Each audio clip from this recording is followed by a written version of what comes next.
nakaramdam siya ng cold feeling na hinimatay daw siya. Pagising niya, ginigising na siya nung mother niya hanggang umabot sa 2 weeks sa parang depressive na yung nangyayari sa kanya. She can hear things. Tapos yun, nung dinala sa akin, meron na palang entity na pumasok sa katawan niya. Parang tinatawag namin na spiritual assault or spiritual attack. So, paglabas ko, may batang nagsisigaw sa loob. Napapagamot daw. Pag-check ko dun sa bata, iba na itsura ng bata. Tapos hindi na nila mailabas sa tricycle kasi ang bigat-bigat na raw. Imagine, yung bata parang 6 years old or 7, babae. Payat, tas ang bigat, parang kasing bigat na daw ng isang sako ng bigas. So, doon ko na siya ginamot sa tricycle. Pagpasok namin, kasi nakikita namin, hindi namin makita bukas yung nakauwang yung pinto. Pagbukas nung mentor namin, so tatlo kami pumasok sa loob, hindi talaga namin makita yung pasyente. Pagtingin namin sa likod ng pintuan yung bata. Bata siguro mga 17 years old, nakadikit sa pader. Ang poltergeist style, para sa Spider-Man. So, kaya inalam namin na nakadikit siya at parang naka-elevate siya doon sa pader kasi pagtingin namin, yung mismong paa niya, nakadikit na ganyan sa wall. Ngayon, pag naalala ko, nagalabutan pa rin ako. Ako si Angelo Xavier. Isa akong espiritista, isa akong manggagamot, at isa akong estudyante ng esoterikong pag-aaral dito sa Pilipinas. Paano po kayo nagsimula maging isang espiritista at may nagutsyok po ba sa inyo o may nangyari po ba para takakin ito? Paano po? Marami naging origin kung paano ko natuklasan and paano ko siya na-embrace. First, simula pagkabata, nakaka-encounter na ako ng mga paranormal, like may nakikita, nakakalaro, hanggang parang yung family ko kasi, mother side and father side, may mga ganito rin na mga practitioners. Tapos over the years na nagkakaedad ako, binata, hanggang ma-encounter ko yung mga mas experiences, mas scary and mas out of this world na nga daw and paranormal experiences na napagtanto ko na ito talaga yung life ko, from a corporate job, from amateur bodybuilding hanggang nagbanda. Ito yung naging joyness and happiness na hindi na siya career kumaga parang mission na. It's somewhat profession pero mas tinatawag namin siyang mission. Pwede niyo po bang i-explain po sa audience po natin kung ano po ba ang ginagawa ng isang espiritista? Okay. So, ang espiritista kasi marami siyang variations Pwedeng nagtatawas ka, pwedeng nanghihilot ka, pwedeng nakikipag-usap ka sa mga hindi nakikitang elemento, kaluluwa. Ang ginagawa ko naman is a way of healing. Gumagamot tayo ng mga nakukulam, nababarang. Nagbabasa rin tayo ng mga kalagayan sa baraha like tarot cards. Gumagamit din tayo ng pendulums and crystals for divination readings. And nakikipag-usap din tayo sa mga hindi nakikita at yung mga kaibigan nating mga tao na sumakabilang buhay na. Before ako before ko in-embrace talaga yung 100% na pagiging espiritista. Actually, dadala ko siya kahit nung parang gusto kong maging normal yung buhay ko. Noon, nag-start ako as an employee sa US. Nag-migrate kami hanggang na-involve nga ako sa pagbabanda. Say way back nung high school, nagbabanda na naman ako dito Hanggang nakapasok ako sa mga corporate job nung bumalik ako rito sa Pilipinas. So, yung mga episodes na yon, kahit pinipilit ko maging normal, may mga parts pa din, may may mga moments pa rin na parang kailangan kong i-acknowledge or kailangan kong harapin yung spiritual na mundo. Kasi around high school, naalala ko high school, nag-start na ako maghilit ng mga pasyente. Paghilot, hindi ko alam na yung term na yon na nung high school na parang nakaka-read na ako ng mga tao, nakakabasa na ako ng mga tao.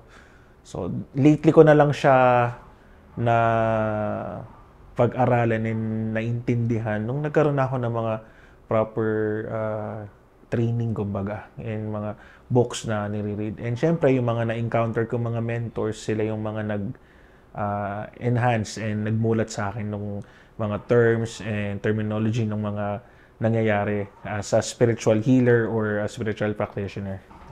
Actually, hindi na kasi siya hindi na nga din siya profession parang mission. Parang calling na talaga siya. Calling na pilit ko siyang tintalikuran nun, pero nauwi pa rin talaga dun sa kailangan kong ganapan since yung mother side and father side meron talagang mga kamag-anak na ganito. So, in my generation, ako talaga yung kumuha o yung nag-embrace fully nung bloodline namin as a spiritual healer and practitioner. Lahat naman tayo nakakaramdam lahat tayo nakakakita.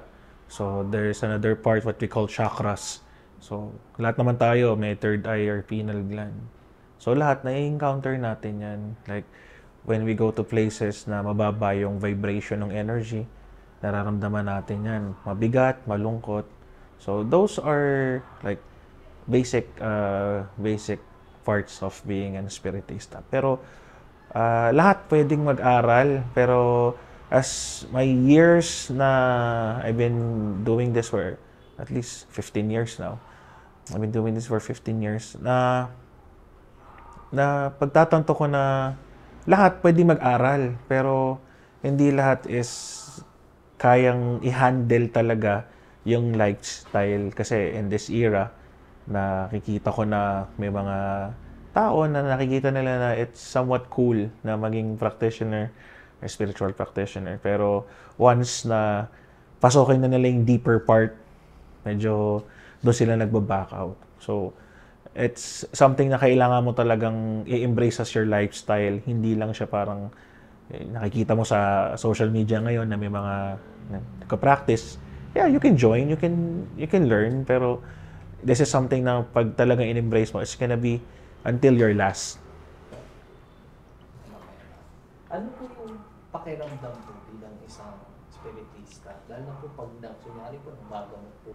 Siguro nung una, way back around 2016-17 kasi ako nag-start talagang maghayag. Kung tawagin yung talagang pinapakita na sa mga tao. Kasi noon, medyo may takot pa may kaba pa. So nung una, syempre, hindi mo alam kung sino yung ma-encounter mo sa katawan ng pasyente mo. Baka element yan or yung pasyente na bound ng witchcraft. Una takot, syempre. Pero may mga naging experience ako na lately lang na nagpamulat sa akin na hindi ako dapat talaga magpakampante sa mga nangyayaring encounter. So, yung pakiramdam, halo-halo lalo na kapag nakatulong. Yun ang unang-unang nakaka-uplift ng spirit, yung makita mong nagiginhawaan yung pasyente mo at some point, yung family nila nagpapasalamat. Yung unang-una yung fulfillment and joy ng ginagawa mo. Tapos, syempre, hindi naman lahat ng pagkakataon panalo tayo sa laban. Lahat ng pagkakataon panalo tayo sa gamutan. Mas marami yung lungkot kasi may encounter mo yung mga pasyente na kahit hindi spiritual yung sakit, lalapit pa rin sa manggagamot na tulad ko kasi nga hindi na nila kayang i-sustain kung ano yung mga medical for medical needs. So yun, malapit kasi ako sa mga ganun, mababa loob ko sa mga ganun tao. Siyempre, nakakalungkot. Well, if you are not properly guided or properly trained, there are some risk factors. Una-una, even tarot cards has its own risk factor. Tarot cards is one of a divinating tool na nagko-cross tayo sa dimensions and we receive messages from the universe. Meron kasing mga scenario na siguro kwento ko na lang din yung mga na-encounter ko na meron akong naging pasyente na nagtarot card and wala siya talagang proper training. Nangyari, babae to she was asking the surroundings na tulungan mag-read may may nag-respond dun sa kumaga parang ini-invoke niya or ini-incantate pala niya.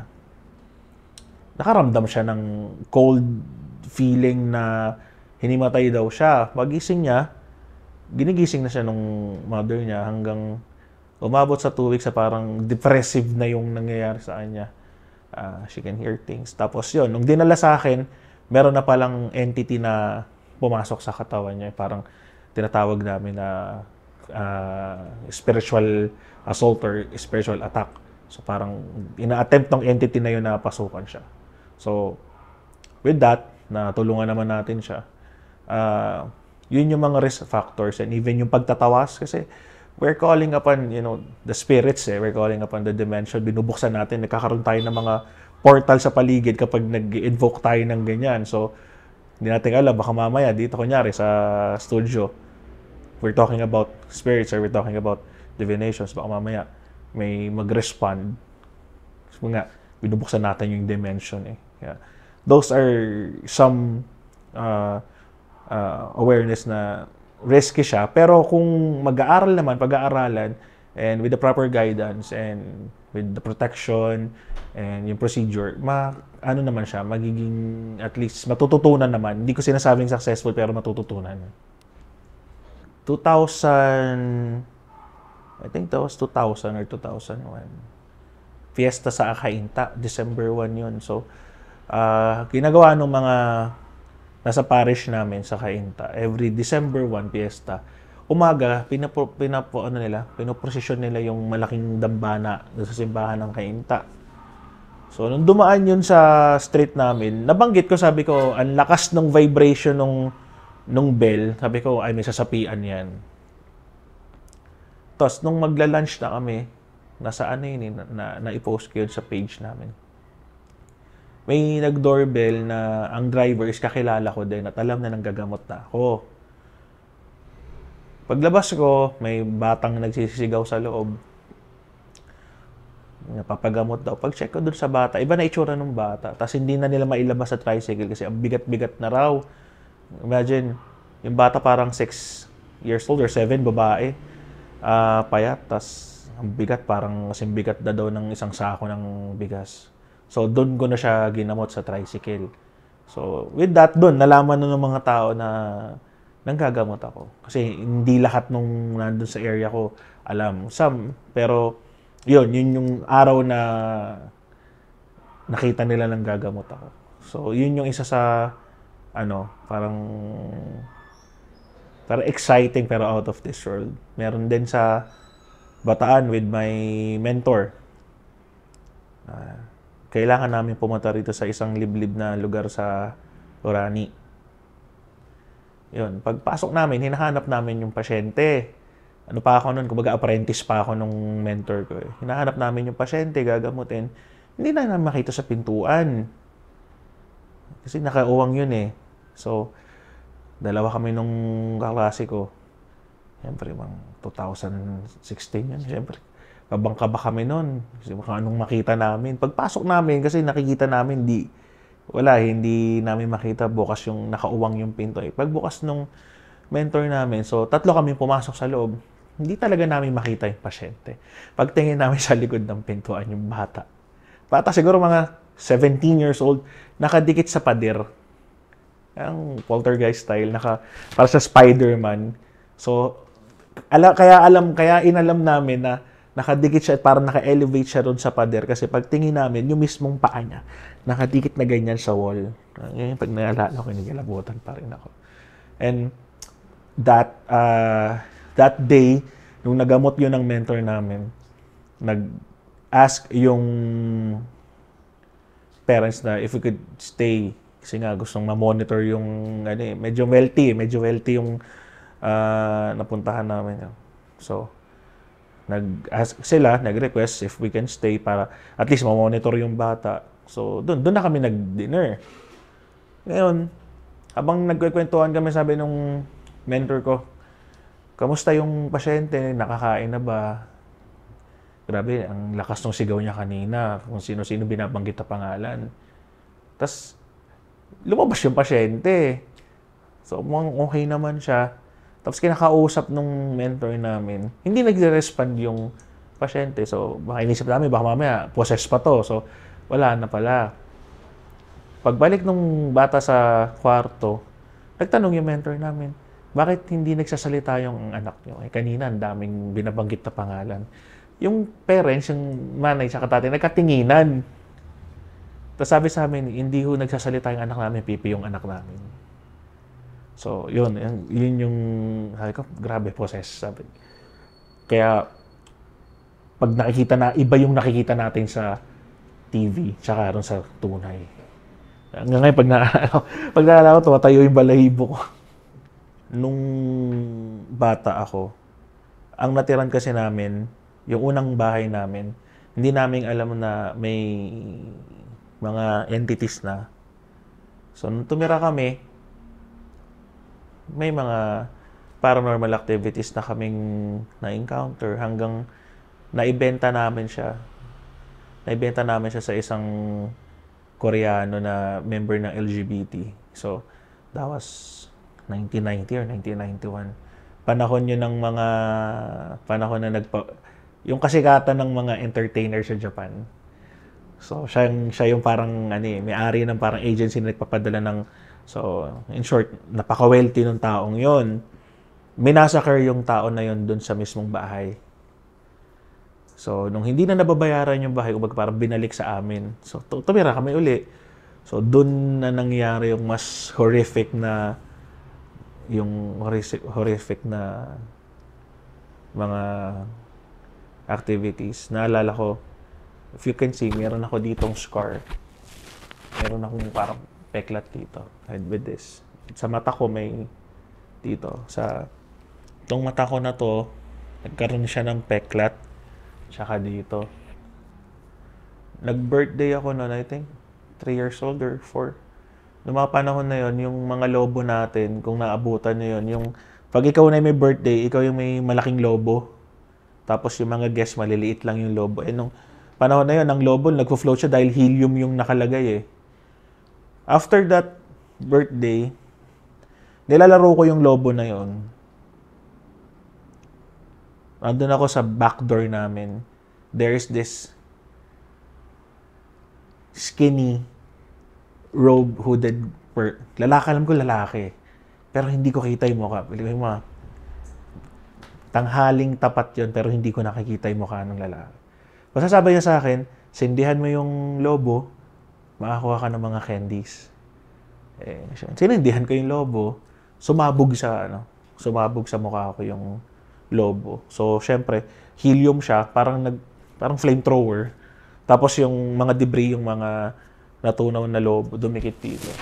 Naalala ko lang pagkaalala ko doon, parang nag-flash lang, tapos tumakbo ko doon sa kasambahay namin. So, doon na hospital ako to. Kalahati, sunog yan. May mga naging pasyente po ba kayo na parang kinamot niyo po siya pero parang hindi po umepekto o parang nawala po ako? Meron. Kasi may paniniwala kami na kapag ang pasyente hindi gumaling sa'yo, hindi para sa'yo yung pasyente. Meron. Meron din naman na parang suspected na kinukulam, binabarang, pero na-justify naman namin na physical siya. Although, syempre, sinasabi namin, mas maganda, ipatingin pa din sa specialista para at least, kumaga, ma-rule out yung thinking nila na may witchcraft or kulam, barang yung pasyente para may peace of mind sila doon, tututok na lang sila sa medical.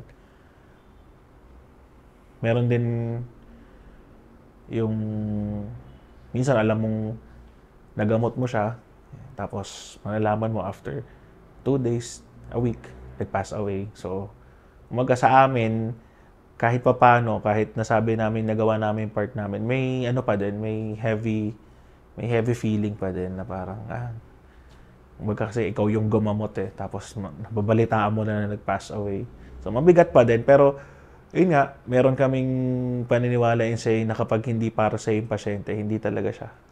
It's either hindi gagaling or hahanap talaga ng ibang manggagamot. Pag kasi sa mga movies or television, nakikita natin na parang solid form lang siya. For example, ikaw entity ka. So yun yung nakikita ng tao. At some point, parang nakikita namin siya at the back of our mind or the back of our heads. And meron namang mga energies. Kasi when we say nakakakita tayo, nagtatap yon sa third eye natin. Lalo na kapag malalakas na yung energy ng entity. Nakakita ako before ng 2002. Galing kami sa semeteryo. Tapos magdi-dinner kami with my bandmates kasi nagkita-kita kami nun eh. So that time medyo semeteryo kami, nag-Ouija board kasi kami doon. Pag-uwi namin, magdi-dinner kami sa bahay. Yung back door namin, screen door siya. Pero may ilaw yung likod eh. So makikita mo kung sino yung tao at maaaninag mo kung lalaki or babae. So at glimpse, nakita ko parang may aso. So parang na-mental block ako na aso. Sige, tinititignan ko siya. Tapos pag ginanong ko yung ulo ko, gumaganda yung ulo ng aso. Tapos parang na pala ako, tinatapik na pala ako ng isang barkada ko. Kasi parang 15 minutes na pala ako nakatitig doon sa pintuan. Sabi ko, may aso eh. Sabi ko, teka lang, paano aabot yung aso doon? Eh, yung screen door, dito yung kita. Eh, kung hindi naman malaki yung aso namin, pag nandun lang, hanggang dito lang yung tayo niya. So, nung ilalala ko noon, sabi ko, ito yung ito yung sinasabi nung uncle ko na namatay ng kapre. So, tapos habang inaalala ko siya, yun pala yung itsura nila. Hindi siya mukhang tao. Para siyang werewolf na yung kulay niya golden brown. Hanggang ngayon, pag nandun ako sa bahay ng lola ko, nakikita ko yun. Yung gulat kasi ako sabi ko, ginanyan ko yung ulo ko. Siya din, gumanon din. Sabi ko pa, tapos, ginanyan ako, nantapik ako nung barkada ko. Sabi niya, hindi ka ba kakain? Parang 15 minutes ka na nakatitig doon sa pinto. Sabi ko, may aso eh. Paano magkakaaso dyan eh, pintuan yan, hindi naman makakatayo yung aso dyan ng malaki. Ouija board, nagtatawag tayo ng spirits eh. So I'm not gonna use any terms ang mas malalim. So isang way yan to communicate with the dead, communicate with the entity, with those entities. So nakalagay siya sa baso. So we communicate with letters and numbers. Ang delikado doon is, what if the entity that you communicated is a deceiver? Mamaya, ano pangalan mo? Angelus, Angelus. So, may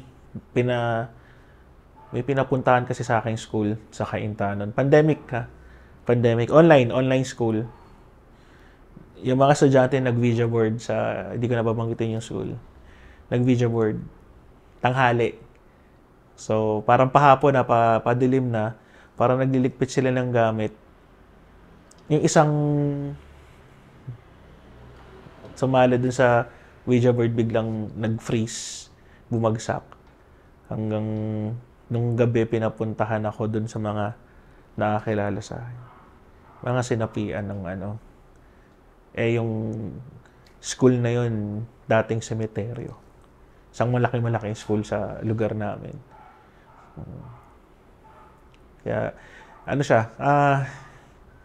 siya advisable. Para sa akin, hindi siya advisable kapag, pag yung gusto mo lang mag-play around. Kaya nga sabi, never mess with those spirits. Kasi, syempre, powerful yan. Hindi yan katulad natin na may flesh and blood. Yes, tayo yung greatest form na ginawa ni God, pero sila naman yung may superpower. with the adventures, yung pagmimisyon, na punta napunta ng Cebu, napunta ng Zambales.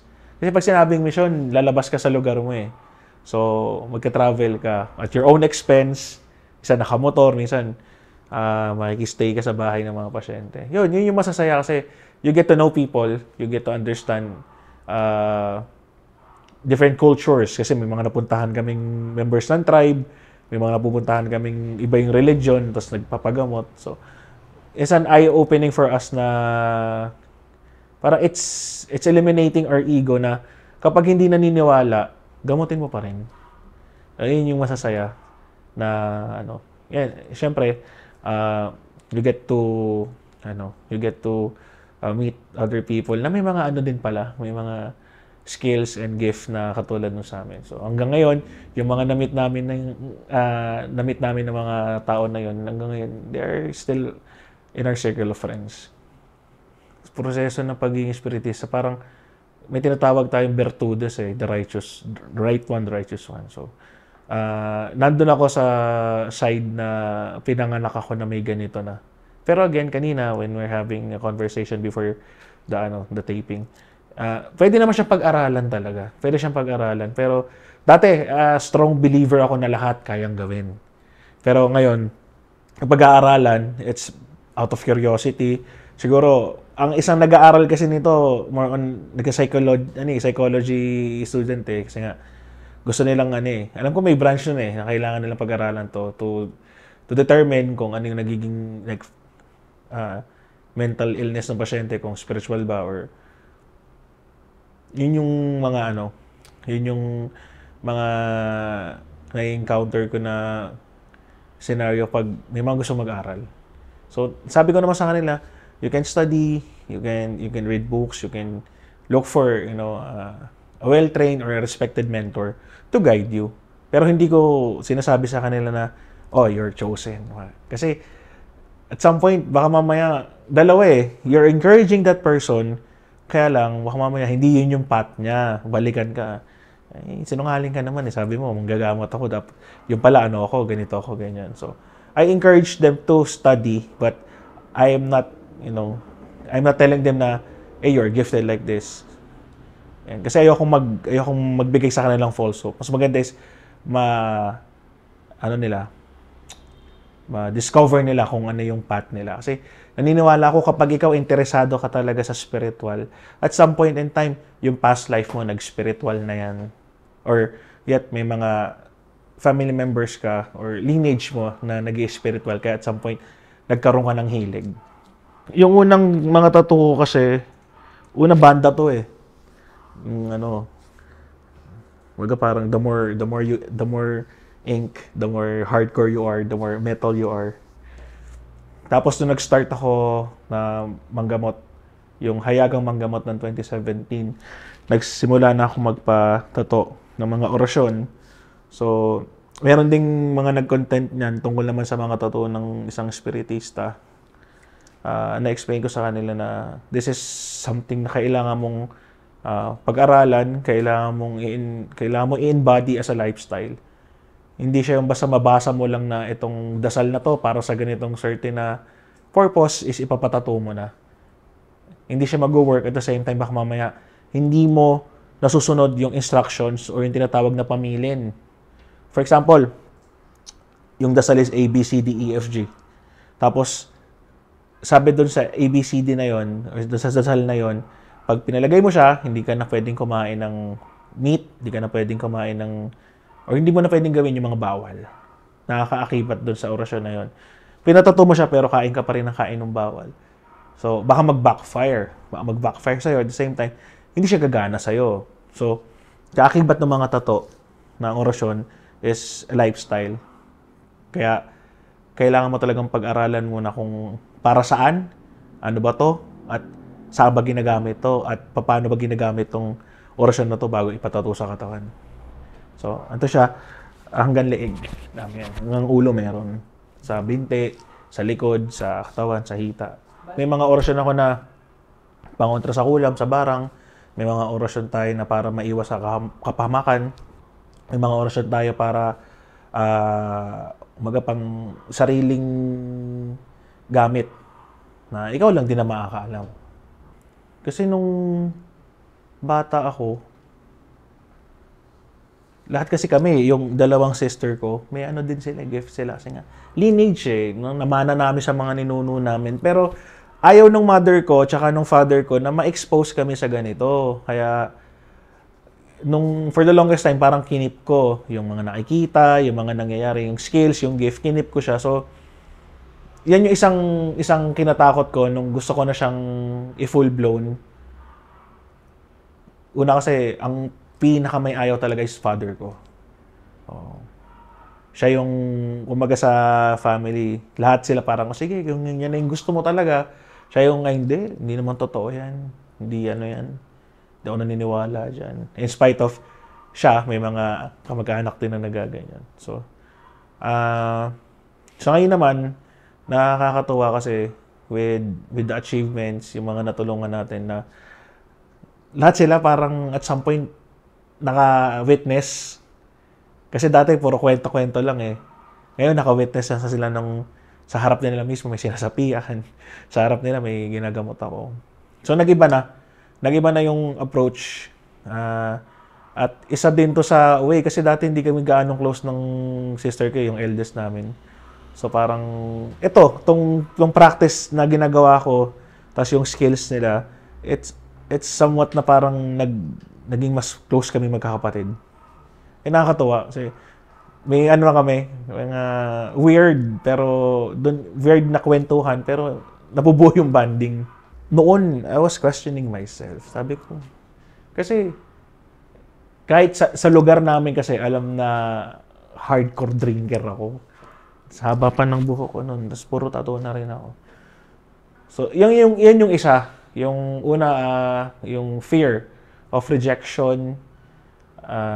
Second, yung denial ko, sarili ko na parang, is this real? Ano ba to? Sisirahan pa ako ng ulo. Kasi nagkaroon din ako ng depression and anxiety before eh. Ano ba to? Ako lang ba to? Am I seeking attention? KSP ba ako? Naghahanap ba ako ng kalinga ng magulang o ng family? So, yun yung mga naging challenges ko. Psychologically, yung fear na pag ito ba in-embrace ko, matatanggap ba nila? So, dun na yung nag-kick in na yung si anxiety. So, naging negative thinking na ako doon.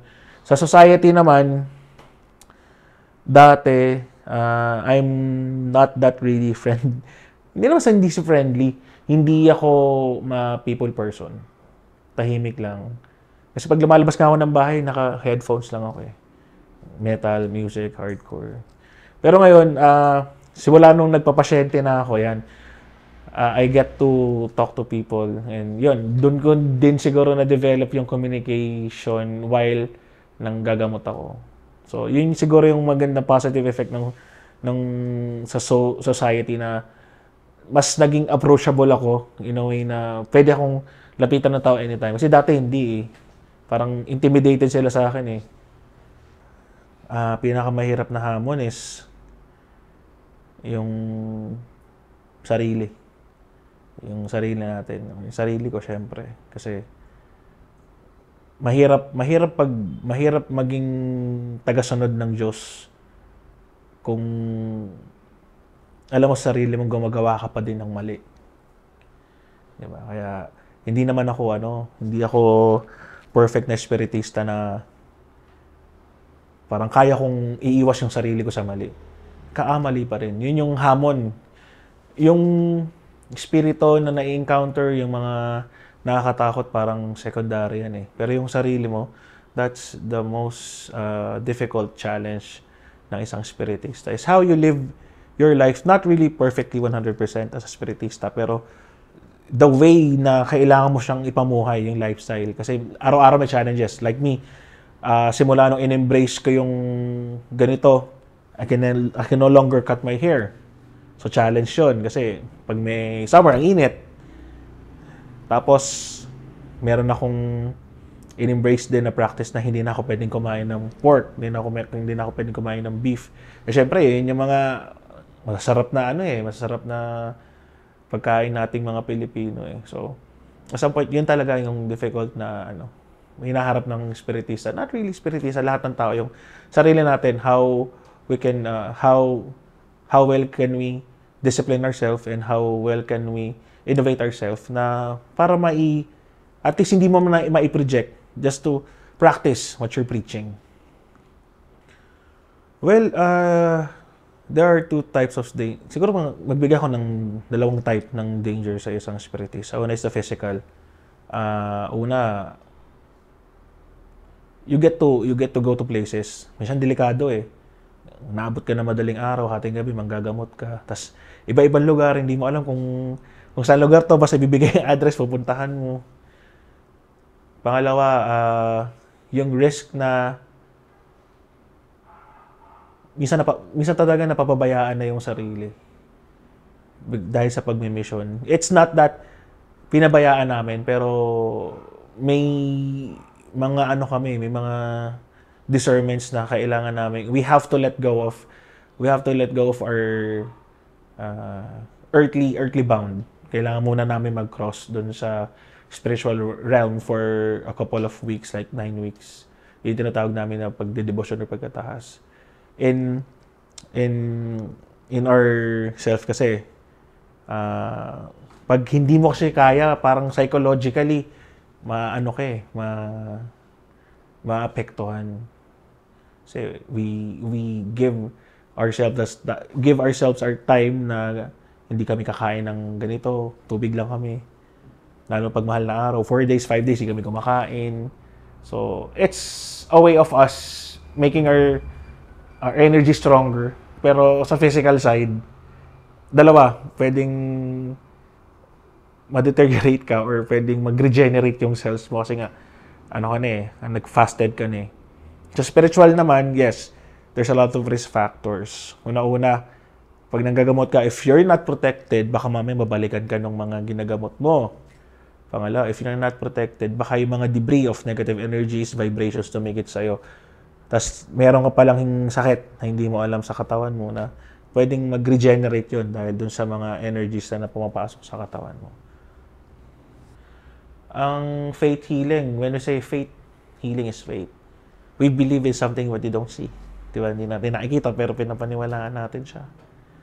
So, bago kasi magkaroon ng medicine, or yung sinasabi natin, chemicalized medicine, yung mga ninuno natin, like mga babaylanon, yung mga mumbakis, bago sila ng gamot, or bago natin ma-encounter yung mga chemicalized medicine na ginagamit nila is mga herbs, kaya nga tinatawag na mga albularyo, mga halaman, ugat, mga baging na ginagamit nila panggagamutan. So, it's one way of faith healing, and tumatawag sila sa bathala. Yan yung mga ninuno natin. And dito naman, ako kasi personally kapag may pasyente, may background din kasi ako ng medical. I used to be an EMS, Emergency Medical Service, and dispatcher ng ambulansya sa rescue. So, at some point, may background ako sa medical. Kaya, kahit natulungan natin siya through spiritual, I strongly advise sa pasyente magpatingin pa rin sa medical. Para at least, meron silang side na, okay, rule out, walang kulam. O, din muna tayo sa medical. Para mas mabilis yung recovery nila. Yung social media kasi, may positive and negative na effect eh. Positive kasi, we get to see or we get to show what our practices are. Kaya lang, yung negative side naman nun is may mga nagpo-post, may mga nagpapalabas ng mga practices na sinishare nila sa tao, ginagaya ng tao. Kaya lang, risky. Maraming spiritista noon at maraming spiritista ngayon. Kaya lang nasabi natin marami kasi nga may social media na. Way back, noong mga panahon ng mga lola ko sa tuhod na mga nanggagamot, lolo ko sa tuhod na nanggagamot. Siyempre, wala pang Facebook noon. Wala pang phone noon. Marami, pero yung tinatawag is hindi sila hayag. Ngayon na lang at our era, 1990 hanggang up to the present year, yan na yung may mga videos na So, paano na-showcase na yung practices ng pag-spiritual. Dati hindi So, ngayon, dati may mahihigpit yung matatanda Hindi mo pwedeng ipakita to, hindi ka pwedeng magpakita na ng gagamot ka. So, baliktad na ngayon, nagagamit na yung mga social media platforms para i-showcase yung showcase yung skill nila. So, maganda na may intention kasi gustong makatulong sa tao. May mga non-believers na nako-convert as believers. Oh, may mga na-encounter kasi tayong ganyan eh. From a different religion, na naniniwala sila. Kasi tayo more on tayo eh. Kasi nga dogmatic ang dogmatic ang Pilipinas. Ibig sabihin, kung anong religion mo, we stand for my religion. I stand for my religion. Ganun tayo eh. So at some point, minsan kailangan mo lang talagang, or hindi pala ikaw, darating talaga yung pagkakataon at panahon na may encounter ka na mapapaniwala ka talaga na totoo pala yung spiritual. Kasi ako yung kahit ako dati, ako yung nag-i-spiritual na parang half-hearted na hindi ako naniniwala. Kaya lang nung ako na yung nagkasakit ng spiritual, dun ko na talaga in-embrace na okay. So, ako na yung nakaramdam na. Kasi nag-spiritual ako, nanggagamot na ako, nagka-tarot reading na ako. Tapos sabi ko, hindi naman ako tatabla ng ulam na yan. Hindi naman totoo yan. Pero 'di ba, parang napaka-ironic na nag-practice ka ng spiritual but you don't believe in witchcraft. Ako na yung tinamaan ng witchcraft. Doon ako naniwala na I have to embrace it. Siguro yung mapapayo ko sa mga taong gustong pasukin to. Siguro explore muna. Kasi ang nakikita ko with our era or my era or your era, kabataan, basta makita nilang cool, doon na sila eh. Diba? We get to join those groups na, let's say, mga group ng spellcasters, group ng mga nagtatarots. It's fine kasi socializing yan eh. Pero syempre, in a spiritual way, kailangan is properly guided ka. So, doon sa mga gustong mag-start, again, I am not in the position and I am not here to tell you that you cannot practice any spiritual path. In fact, lahat naman tayo may path eh. May purpose tayo. Hindi man spiritual, pero may purpose tayo. That's why our soul and spirit is nag-meet yung soul and spirit natin ngayon. Kasi in the next life, ganun pa rin eh. Pero dun sa mga nakaka-encounter talaga ng paranormal, nakaka-encounter ng kakaiba at naniniwalang may calling sila, ituloy nila. Huwag silang mahiya, huwag silang matakot. Sa viewers ni Off the Record with these beautiful people na nag-showcase ng mga ganito, sana subaybayan nyo and support nyo yung mga local filmmakers natin. Hindi man sila ganong kalaki ngayon, pero I'm sure pag tinuloy-tuloy nila to with this kind of story, yung mga bahagi, yung iba't ibang buhay ng tao, hindi lang yung mga nag-i-spiritual. Isang malaking tulong to para at least ma-share yung iba't ibang storya ng buhay. So, support natin. And sa mga gustong matuto, just be careful and unang-una, ilagay natin yung sarili natin sa paniniwala kay God, yung faith. Kasi pag wala kay God, hindi matututo tayo pero baka ma-mislead tayo. So, dapat yung faith natin na kay God muna. Paano po nila kung kailangan po nila? Mga ka-off the record, gusto nyo pa ba ng ibang malupit na istorya? I-click nyo lang ang mga video na nasa screen. Maraming salamat!